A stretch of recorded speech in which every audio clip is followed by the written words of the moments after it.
Hello YouTube, it's me Goran Fan, and today I am playing some more Lucid9. Now, let's just get straight into this pretty much. She looks so happy. She looks like she could jump over the moon. That kind of shining, beautiful smile, that's only made when the smiler is utterly happy and completely ignorant that they are utterly happy. I want her to be happy, but false hopes is just too cruel. Maybe there's something I can do to put her down without hurting her. Hey Roy, do you ever think that maybe we hang out too much? What? Be gentle, be the gentlest human being on earth. Except the thing, and I'm quite possibly the worst at it, is being gentle. High school is the time to explore, especially since we're getting ready for university. So maybe we should be spending time just, looking at other things, going to events, stuff like that. Uh, you're telling me that you're going to an event with people? I'm saying that we shouldn't be together so often. Her face immediately falls. Darn it. Oh, damn it. I already know that my words have hit her harder than I've intended. After all, pretty much all we've been doing for the past 10 years has been hanging out. If we were each other's only constant amidst new locations, new schools, new friends, that one firm foundation that's there till the end of time. If you separate Roy from Yama and Yama for Roy, I'm not sure what you would find. To have of me, who's always been relying on her, leeching off her, suggests that he wants to go his own way and do his own thing. Well, that's awfully short-sighted and ungrateful. But I guess that's what I am as what I am really, because I'm too scared that Roy will really honestly end up falling in love with me. Not that I have any clue why she would, but insurance is key. Look, I appreciate this, but I'm not a kid anymore. I can take care of myself just fine. That's not true.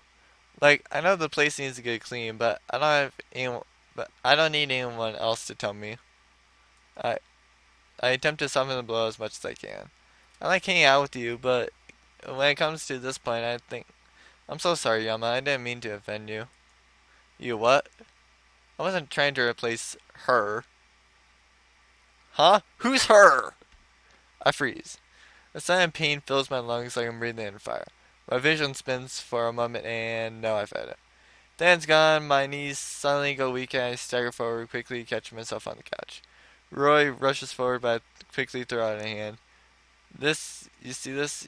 You're being burned now. The words are too harsh, I regret them as soon as they slip out. Uh, can you just let me think right now? That's what I've always said whenever I want to be alone. Well, and truly alone. I need the need to think has nothing to do with it, and Roy knows this. I'll, I'll be right out. Goodbye. To make her feel this way is despicable. The back of my mind congratulates me with a worry. Well, you got what you wanted. She'll make other friends now. I silently watch as Roy slips on her shoes and abruptly fixes as me with a pleading look. See you tomorrow? Because she wants to know that everything will be okay. She wants everything to return to normal. I should go the whole way and, should I say no? Probably not, or maybe we'll see. Instead, I send an automatic smile. Yeah, see ya, Roy. Have a good night, Yama. The relief in her voice is palpable as she closes the door behind her. It takes everything in me to stop myself from catching up to her and offering to walk her back. Why is it that when it really comes down to it, I can't even push people away properly?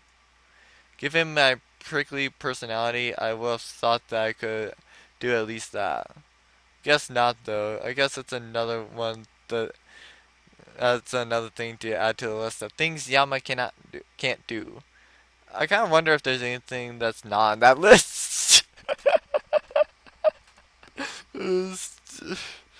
Yeah, probably wouldn't be like a really long list then. And I sit up kneeling at the tense shots that's in my, I say tense knots in my shoulders. Technically I need to study tonight, but before that I should try to lie down.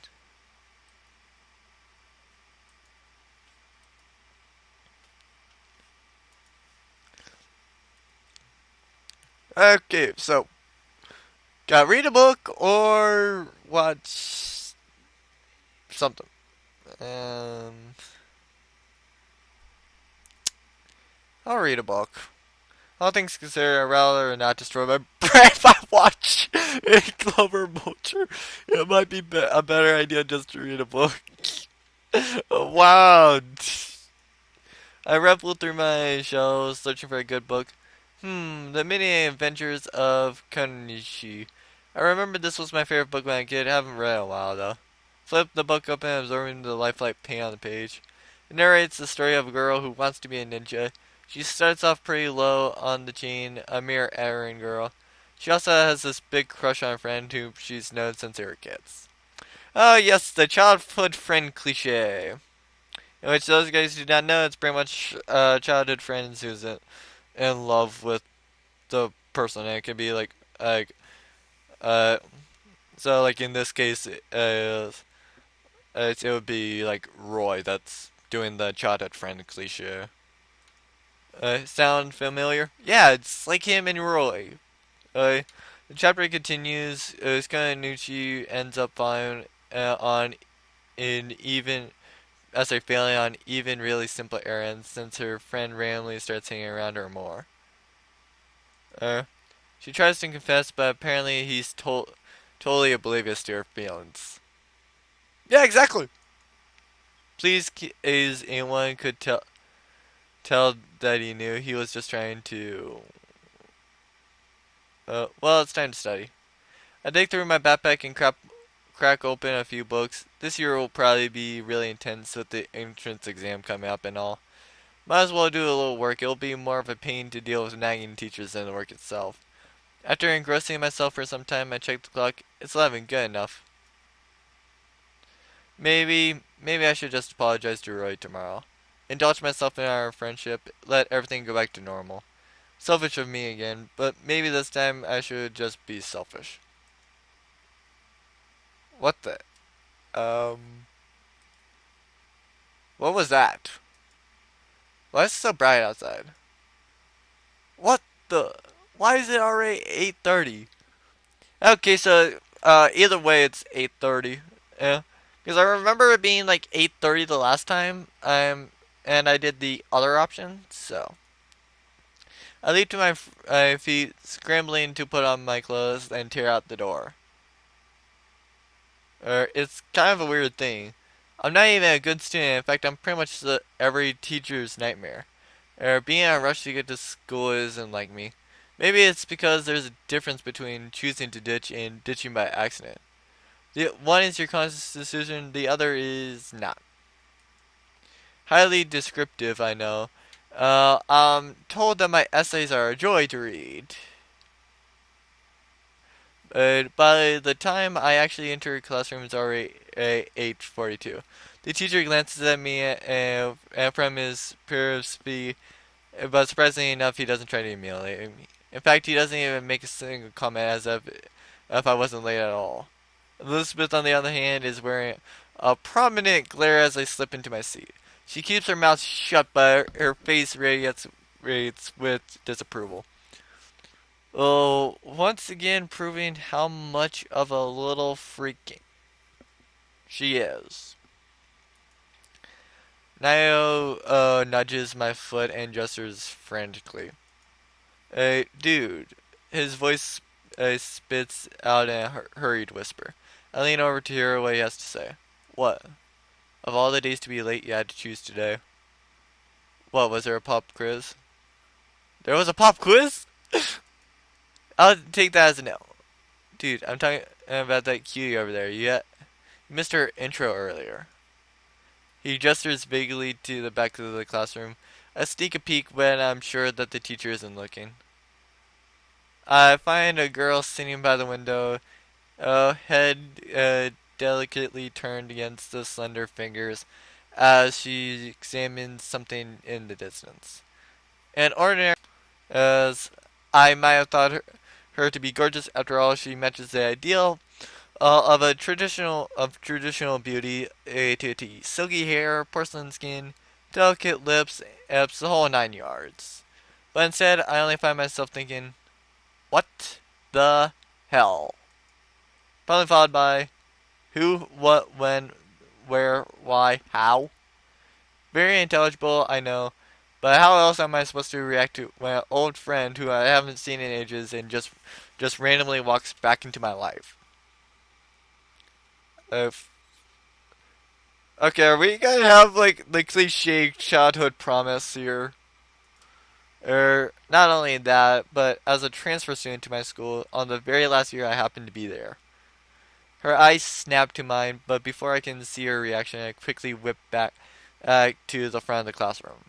Maybe I'm seeing things. Maybe it's not really her, but there's no way to it can be her, right? I've reluctantly tuned my hearing back to the teacher, who seems to be in a very enthusiastic rant about technology. Surprise, surprise. This generation is wasting away from being glued to dead pixels every waking moment. Very true. Not like pretty much any of us care. Well, today I'm not having any of these newfangled contraptions. We're returning to trusty pen and paper. As the class erupts into groans, he scribbles three words on the board with his stylus. Your dream job. Uh, they just won't give us a break, will they? Furthermore, the teacher has deactivated our tablets and is currently handing out sheets of lined paper. Oh my god. Yeah, I kind of hate this type of teacher. It's just like, can you really not? Like, seriously. Though, to be fair, I'm in college, so they can't really do that too much. Handwriting, really? As Yakuko passes as the stack of paper to me, he leans close. So, what do you think? I'm tired of writing about my non-existent future. Wow, that's really dark in all honesty. Huh? I was talking about the new girl. Oh, right, the new girl. Was her name, Mizaki Haziata? I am not sure how to pronounce that last name. I think it's Kazuya. Uh, sorry, Kazuya, or something like that. Uh, how do you know? How did you know? So it really is her. I never thought that I would see her again, much less in my own classroom. Oh, I know. You must have some sort of psychic ability. Yeah, totally. And you're thinking about your dream again. What? I mean, how else could you have known her name? Could you read her mind too? What does she think of me? How can how he came to that conclusion is beyond me. Nonetheless, this seems like an excellent opportunity to screw with him. Probably, it would be a shame not to. I press my fingers to my temples, pretending to tune into Mizaki's thoughts. Oh, I see. What? She has a huge crush on you. Really? But, but, she's too afraid to admit it. Young shakes his leg impatiently as I pause. Can you stop thinking for a second? I'm getting interference. Huh? Oh, sorry. He scrunches his face in concentration. Now you're thinking I'm not thinking. Well, you really can read minds. You doubt my abilities? Wow. No, I just... Shh. I'm getting something. Yako sits his mouth shut. I run to my temples, mumbling under my breath. It seems she has a crush on you, but she doesn't think you had the courage to talk to her. Well, I guess that. Uh, Yakuko puffs as just as if he were presented with a challenge. As if anything can deter the great Yakuko Kari from approaching such a beauty. Yakuko, this is a writing prompt, not a discussion prompt. Focus on your own assignment. I like how he's the only one that gets in trouble, not Yama. Right, sorry, teach. He immediately regains his composure and starts scribbling messily on his composition paper. That was oddly quick. I take a glance around. My classmates are hunched over their desks, some writing furiously, some staring awkwardly into space. The most avid one on is Elizabeth, who's already on the second page, lips moving furtively as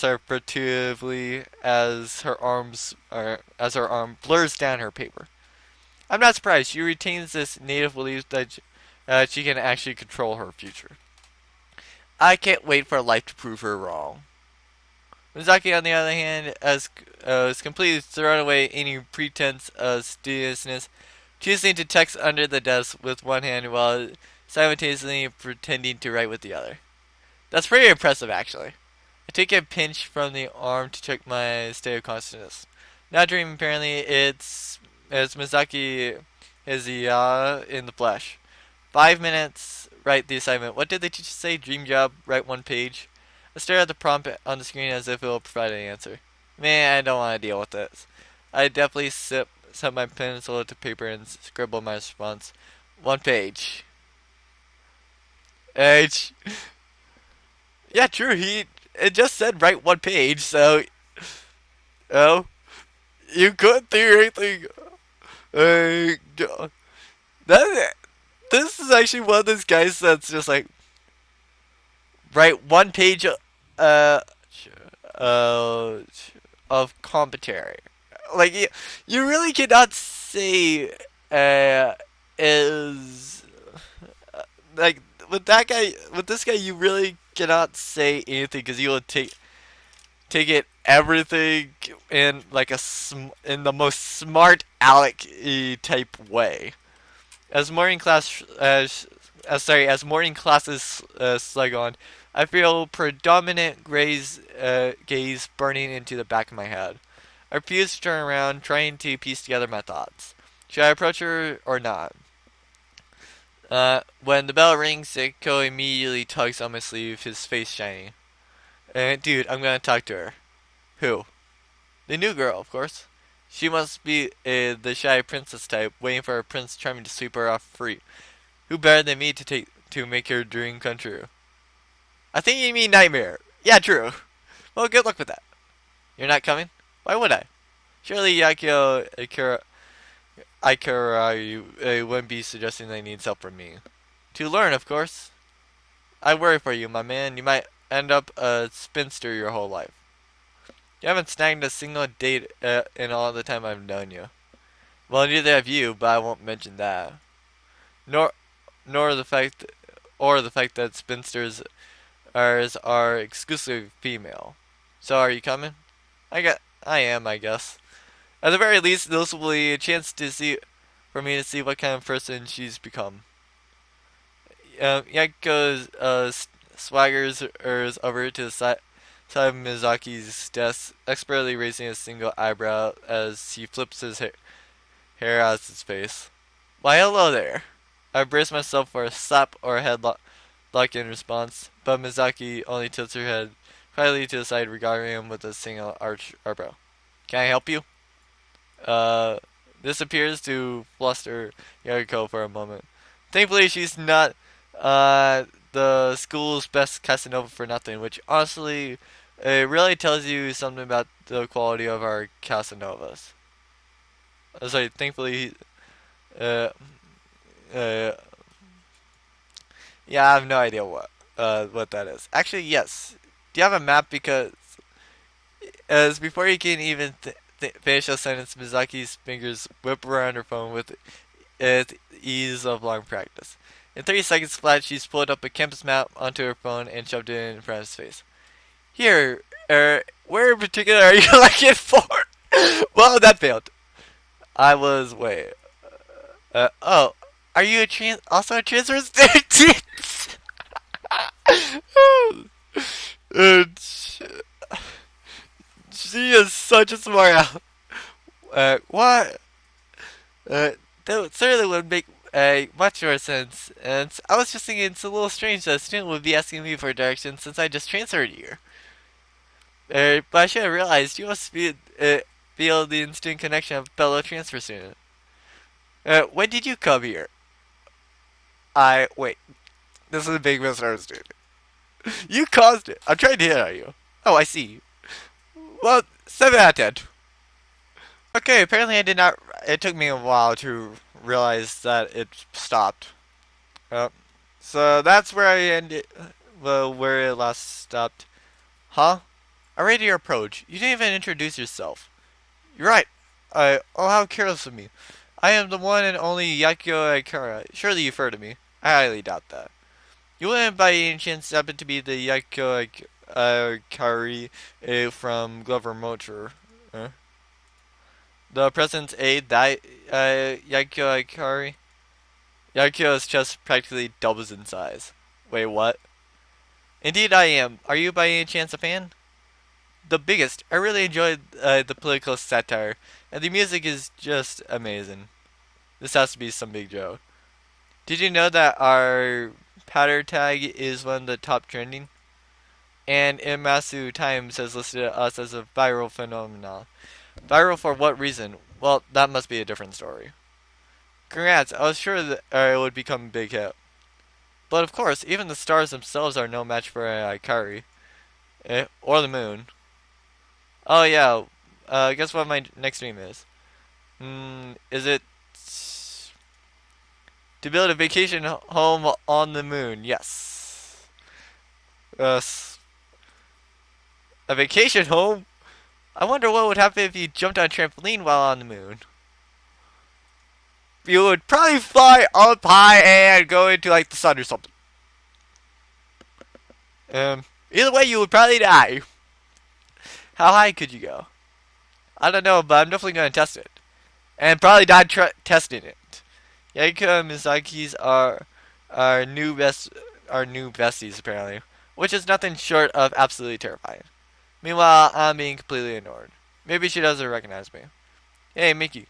She tilts her head in my direction, eyes bright. Hi, do I know you? Wait, what? She doesn't remember. Come to think of it, she hasn't spared me a single word or even a glance. She doesn't. How could she not? It's Yama Ishimoto. He's my minion. I'm sorry, I don't think we met. Oh, you've got me again. Shot a friend 4 years back. You, me, and Roy, we all hung out together. What? Total blankness. She honestly forgot. In all honesty, with that point, it's just like, yeah, forget it. I guess that I had that I was thinking of somebody else. Yeah, that or something like that. Words start pouring out of my mouth as I frantically search for something to get a reaction out of her. We all lived in Seto, small town, 3 hours drive away, yes or no? Sorry, I don't think. We all played together, we were inseparable, we met at the festival, the one with the lanterns. Miyazaki's expression gradually turns from polite to more and more skeptical. Oh, I would literally just give up at this point, in all honesty. Of all the ways I imagine we would reunite, this definitely was not the top of the list. Do you really not remember? Either that or right after that I would stop. I'm really very sorry. This can't be it. Roy and I bawled our eyes out after she left. We hovered by the phone for hours waiting for a single call. When nothing came, we even resorted to hovering by the mailbox in the vain hopes that we would receive some snail mail. Is she saying that during that time, that 1 month, which had turned into 6, which turned into 1 year, which turned into 4 years, she just forgot us? How could that be possible? Unless, by any chance, you haven't gotten into a tragic car accident and ended up with amnesia, have you? And that's why you haven't called, not in 4 years? She backs away slowly, eyeing me like I'm some insane psychopath. Okay, this is bad. This is really bad. And I wore her kimono. Do you really not remember? She stops at that flash of recognition catching her eyes. Got her. I wore a goodbye kitty kimono and ran around calling you a tooth fairy. Oh, you did? On second thought, I really should have tucked her with no one else in the classroom. I was a kid, but you wore a kimono and called her the tooth fairy. Well, yeah, but about time you admitted it, Yama. Uh, She's so plaintive. I'm struck speechless at this as the situation begins to dawn on me. You know who I am? No, you. How could I not? It's only been 4 years. Then you were picking it, of course. Why were you pretending not to notice me earlier? I knew you recognized me. Well, it's not every day you see an old friend who just decided to disappear one day. She stops at that, a flutter of irritation crossing her eyes at my cutting tone. It's not like I wanted to leave Satoyama, so why did you? My mother didn't leave me with much of a choice. You mean Satomi? She nods. You could have at least told us that told us you were moving. I couldn't. I wait for an elaboration, but it never comes. That's it? You just couldn't tell us? Why not? Do you mind if we talk about it later, Yama? I'm not very comfortable discussing it in class. I open my mouth to object, but something about Mizaki's expression prevents me from pursuing the issue further. She genuinely seems distraught. Wait. Yama wore a goodbye kitty kimono and called Mizaki the Tooth Fairy? Uh, you you already said that! Luckily, Yakiko manages to change the subject and decided to play along for the time being. I was a little kid, dang it. I hear excuses, all excuses. It's not an excuse, there's a legitimate explanation. I somehow fell and got my Yukita. It was at the festival and we weren't very close to home. And Miki had an extra kimono. A goodbye kitty kimono. Yes. Somehow having an Yukiko mock me makes the entire thing 10 times worse. In all honesty, I just would have gotten on, like, I just would have went around in, like, a dirty, whatever he called it. Uh, a, a dirty, yukata. Uh, is, is that, or it was, I cast a half-pleading, indignant glare at Mizaki, who only shrugs in response. It wasn't my fault you enjoy cross-dressing. Screw you! Uh, she isn't as much of a little freaking as Elizabeth, though, in all honesty. She's she's up there, but not that to that level. I don't. If only I had patter at the time, I would have taken a photo. What's patter? So wait, what's this patter you keep mentioning? Judging by the reactions I'm getting, I've just committed a huge fox paws. You don't know what patter? You don't know what patter is? Where have you been living your whole life? Under a rock? Yes, and I've been living in Twilight Palms. The most isolated place in the world. What do you expect? Uh, well, technically, that's what my name would imply. Wait, what? Uh, di- does his name literally mean just like under a rock? Or oblivious? Wait, is it like the Secret Service database or something? Far more important, it's the most popular social networking site in today's society.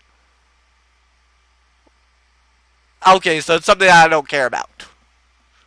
I really question your priorities. Through Patter, you share posts with 90 characters or less. What the heck? That would never take off. Or at least, I don't think it would take off. Like, Facebook is better than that, in all honesty. It allows you to spread important news, demonstrate your support, provide instant feedback to your questions, or just blog about your day. Lover Merchant got big because of Patter. As for me, I like to receive updates on the progress of my day. How? Okay, fine. But does anybody actually care? I guess. A sudden deathly chill pervades the room. My second major Fox pause of the day, apparently. People care. Are you sure? Because the way I see it, tapping two buttons. Oh. They care. They care. Damn it. Uh, wow. That's actually kind of funny how he's got her. I would say revenge. And anyway, I think that that's a very good time to end this episode. So please like, comment, subscribe, guys. Enjoyed. And I will see you guys next time.